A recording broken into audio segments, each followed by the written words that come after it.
बिस्मिल्लाहिर्रहमानिर्रहीम। मोहतरम यूसीएमओज area in charge और टीम्स, आज का हमारा टॉपिक है walk through activity. Walk through activity होती क्या है, वॉक थ्रू एक्टिविटी को परफॉर्म कैसे करना है और वॉक थ्रू एक्टिविटी के एडवांटेजेस क्या हैं। ठीक है, अब वॉक थ्रू एक्टिविटी का सबसे बड़ा एडवांटेज ये है कि कंपेन के अंदर जब इंट्रा कंपेन मॉनिटरिंग हो रही होगी तो आपका कोई भी एरिया किसी भी ऑब्जर्वर को मिस नहीं मिलेगा।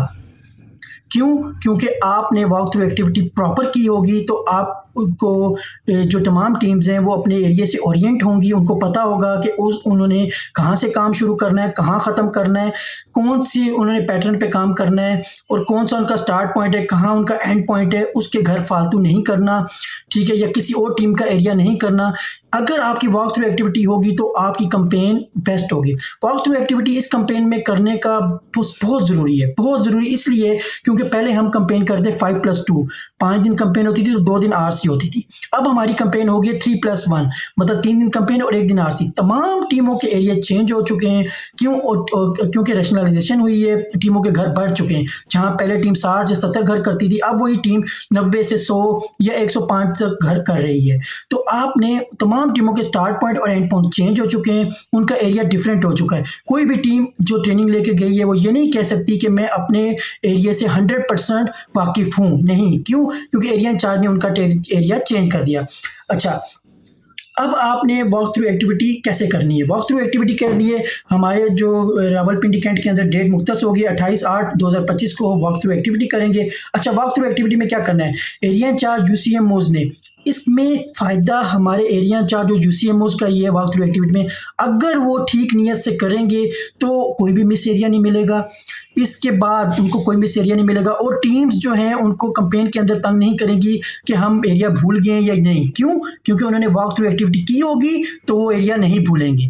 ठीक है। अच्छा, अब आप क्या करना है, एरिया इंचार्ज क्या करेंगे, अपनी टीम्स को साथ लेंगे। आपने पहले दिन के अंदर जाना है। पहले दिन जाने के बाद आपने उनको कहना है कि आपने कहाँ से काम शुरू करना है। स्टार्ट पॉइंट उनको दिखाएंगे। फॉर एग्जांपल ये इन्होंने दिखाया स्टार्ट पॉइंट अरशद महमूद का घर है, ठीक है, और एंड पॉइंट इनका ये जफर इकबाल का घर है। अब ये हमारे 3 दिन का काम हो गया, ठीक है। जफर इकबाल का घर है फॉर एग्जांपल ये हमारे पास 91 हाउस नंबर है, ठीक है। अच्छा, अब ये बात मेरी गौर से सुनिएगा। फॉर एग्जांपल एक टीम को उस एरिया इंचार्ज ने टीम 7 में यहाँ पर 92 घर दे दिए, ठीक है। अब 92 घर दे दिए हैं, ठीक है, यहाँ से लेकर यहाँ तक उसके पास 92 घर है। अच्छा, अगर वॉक थ्रू एक्टिविटी नहीं करेंगे तो उसके क्या नुकसान आते हैं? वॉक थ्रू एक्टिविटी नहीं करेंगे तो फॉर एग्जांपल यहाँ पर 2 नए घर बन चुके हैं, 3 नए घर बन चुके हैं, ठीक है। अब टीम को एरिया इंचार्ज ने कहा है कि आपने अरशद महमूद के घर से शुरू करना है। टीम ने अरशद महमूद के घर से शुरू कर दिया। अब 3 उसने नए घर बन गए, वो उसने ऐड किए, तो उसने 92 पे ख़त्म कर दिया? नहीं, उसने 92 अपने माइक्रो प्लान के मुताबिक 92 लिखे हुए थे, उसने 92 के मुताबिक उसने ख़त्म कर दिया। वो अपनी जगह ठीक है, लेकिन उसने जफ़र इकबाल को इग्नोर कर दिया। जफ़र इकबाल को नहीं, उसने 3 घर पहले ही ख़त्म कर दिया। क्यों? क्योंकि इसके 3 नए घर बन चुके थे। जब 3 नए घर बन चुके थे, उसने अपना जहाँ 90 पूरा हुआ, उस 92 पूरा हुआ, उसने यहाँ 92 पूरा कर दिया और काम ख़त्म करके अपने सेंटर पे आ गई।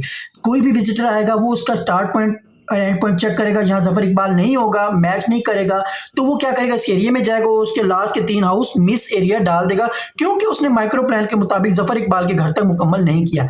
वो अपनी जगह ठीक है, उसने 92 हाउस उसको दिए थे, उसने 92 हाउस कर दिए, लेकिन उसको नहीं पता था, एरिया पुराना नहीं था, एरिया नया था, उसमें 3 घर नए बन गए। उसको नहीं पता था कि बैठक के अंदर फैमिली शिफ्ट हो गई है या नई फैमिली आ गई है, तो उसको नहीं पता था, तो उसने वो वाले घर काउंट कर लिए। अच्छा किया, उसने काउंट कर लिए, लेकिन उसने एंड जफर इकबाल के घर पे नहीं किया बल्कि पहले कर दिया, तो उसकी वजह से वो 3 घर मिस हो गए। जब नेक्स्ट डे वो शुरू करेगी, अगर वो कुछ भी नहीं होता, नेक्स्ट डे जब शुरू करेगी तो वो जो पीछे वाले घर से शुरू करेगी तो उसके 3 घर अगले वाले दिन के माइक्रो प्लान में शामिल हो जाएंगे।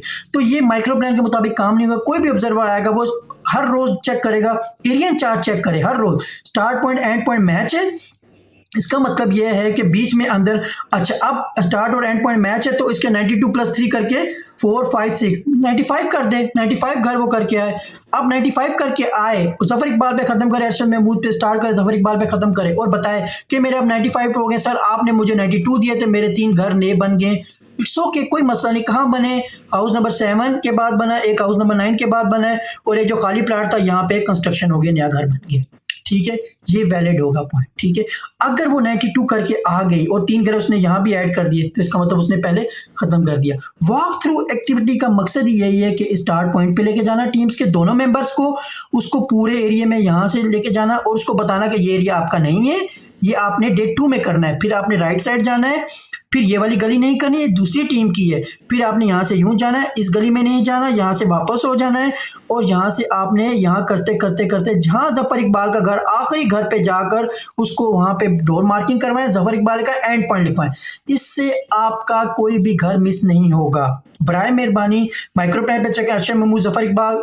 ठीक है, अब टीम जब करके आएगी काम, उसको सीवीएस से ओरिएंट करवाएं कि ये सीवीएस है आपका, यहाँ सीवीएस में जाकर बैठें और आपने सीवीएस में लाजमी उसको यूटिलाइज करना है। ठीक है, और डेली बेसिस के ऊपर आपने एनए करवाने। वॉक थ्रू एक्टिविटी अगर जिस यूनियन काउंसिल की अच्छे तरीके से होगी उसका कोई भी मिस एरिया नहीं होगा।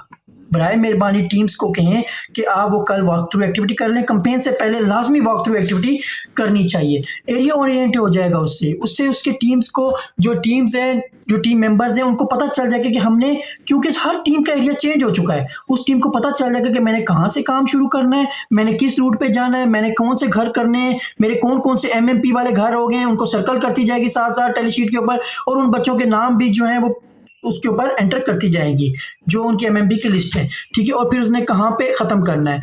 अगर स्टार्ट पॉइंट एंड पॉइंट पता होगा उसको, ठीक स्टार्ट और एंड पॉइंट लिखेगी और बीच में कहीं भी जितने भी घर बढ़ जाते हैं कोई बात नहीं, इसका कोई इशू नहीं है। हाँ, अगर स्टार्ट और एंड पॉइंट, अगर फॉर एग्जांपल एरिया इंचार्ज ने उसको स्टार्ट पॉइंट पे छोड़ा और उसका एंड पॉइंट मैच नहीं कर रहा, तो एरिया इंचार्ज जब वो टीम वापस आ जाएगी तो उसका एंड पॉइंट मैच नहीं कर रहा, तो एरिया इंचार्ज को चाहिए कि फौरन उस टीम के साथ जाए और जाकर एंड पॉइंट मैच करे। ठीक है, देखिए मे भी शायद ये टीम ने ज़्यादा काम ना कर दिया हो, मे भी शायद टीम ने कम ना काम कर दिया हो। अगर ज़्यादा काम कर दिया है तो उससे पूछे कि ज़्यादा काम क्यों किया, अगर जब आपको जफर इकबाल के घर पे काम ख़त्म करना था। अगर मे भी कम काम ख़त्म किया है तो आपको 2-3 घर अगर हैं तो वो कर लें लाजमी, क्योंकि अगर नेक्स्ट डे हमने उसको, अगर हमारा काम खत्म हो चुका है और हम उसको लेफ्ट ओवर एरिया में नहीं भेजेंगे तो नेक्स्ट डे कोई भी आएगा, और वो हमेशा नेक्स्ट डे कोई भी आएगा वो आपके पहले दिन की टेलीशीट चेक करेगा, start and point micro plan से मैच करेगा। अगर वो मैच नहीं तो वो इस एरिया में जाएगा और आपके 2 या 3 घर मिस चले जाएंगे। अच्छा, जब वॉक थ्रू एक्टिविटी का ये भी फायदा है, फॉर एग्जाम्पल जब हम नई टीम में बिल्कुल हम उसको जब वॉक थ्रू लेके जा रहे हैं उसको बताएंगे कि आपने लेफ्ट साइड होना है। जब वो लेफ्ट साइड होगी तो उसको कहना है कि राइट साइड वाले घर आपने नहीं करने। ठीक है, उसको वो कहेगी कि पहले तो मैं ये वाले घर करती थी, उनको यही समझाना है कि अब आपका एरिया चेंज हो चुका है, रैशनलाइजेशन हो चुकी है, अब आपने ये वाले घर पहले दिन में नहीं करने, अब ये डे 2 में करने। बराए मेहरबानी उसके बाद फिर आप जब इस गली में जाएंगे तो टीम तो कहेगी कि पहले मैं ये वाली गली भी करती थी, तो उसको बताना है कि अब आपने वो वाली गली नहीं करनी। क्यों? क्योंकि अब एरिया चेंज हो गया, वो गली किसी और टीम को हमने दे दी है। ठीक है, तो माइक्रो प्लान के अंदर मैप, जो टीम रूट मैप है, इसकी यूटिलाइजेशन वॉक थ्रू एक्टिविटी में मस्ट है। वॉक थ्रू एक्टिविटी में टीम जो रूट मैप है उसको साथ लेके जाएं, उसको बताएं, एक एक घर से आप वॉक थ्रू करवा कर उसको बताएं कि आपने ये वाला घर करना है और ये बाउंड्री पे, जब फिर नेक्स्ट जब इस बाउंड्री पे आ जाएंगे तो उसको बताना है कि ये फलां टीम जो है, फिर टीम जो है हैंडशेक एक्टिविटी करेंगी। ठीक है, टीम हैंडशेक एक्टिविटी करेंगी, टीम जो करेंगी वॉक थ्रू एक्टिविटी के अंदर हैंडशेक। फॉर एग्जांपल यहाँ टीम नंबर 7 लगी हुई है, उसके सामने ये टीम नंबर 5 लगी हुई है या 6 लगी हुई है, ये 6 लगी हुई है, तो 6 वाले यहाँ पे आकर इनको बताएंगे कि आपने ये वाले घर करने, हमने वो वाले घर करने। पहले आप वो घर करती थी लेकिन अब वो हमारे हिस्से के अंदर आ चुके हैं। बराए मेहरबानी वॉक थ्रू एक्टिविटी को अच्छा बनाएंगे तो आपकी कंपेन अच्छी होगी, कोई भी एरिया मिस नहीं होगा, start point end point match होंगे। और इसमें एरिया इंचार्ज की इन्वॉल्वमेंट बहुत ज़्यादा है। एरिया इंचार्ज अगर वॉक थ्रू एक्टिविटी अच्छे तरीके से करवाएंगे तो आपकी कंपेन बहुत अच्छी तरीके से होगी। ठीक है, बराए मेहरबानी वॉक थ्रू एक्टिविटी को करवाएं। ठीक है, और आपको कंपेन से पहले कैंट के अंदर तो 28 तारीख का नोटिस जारी हो चुका है कि वो कैंट वाले 28 तारीख को वॉक थ्रू एक्टिविटी करवाएंगे। दूसरी तहसील वाले भी वॉक थ्रू एक्टिविटी लाजमी कराएं। इसके फ़ायदा ये होगा कि आपकी कंपेन बहुत अच्छी होगी और किसी भी एक्सटर्नल को आपका मिस एरिया नहीं मिलेगा। पूरी तहसील, पूरे डिस्ट्रिक्ट के अंदर एरिया चेंज हो चुका है, इसलिए बराए मेहरबानी वॉक थ्रू एक्टिविटी करवाएं। बहुत शुक्रिया।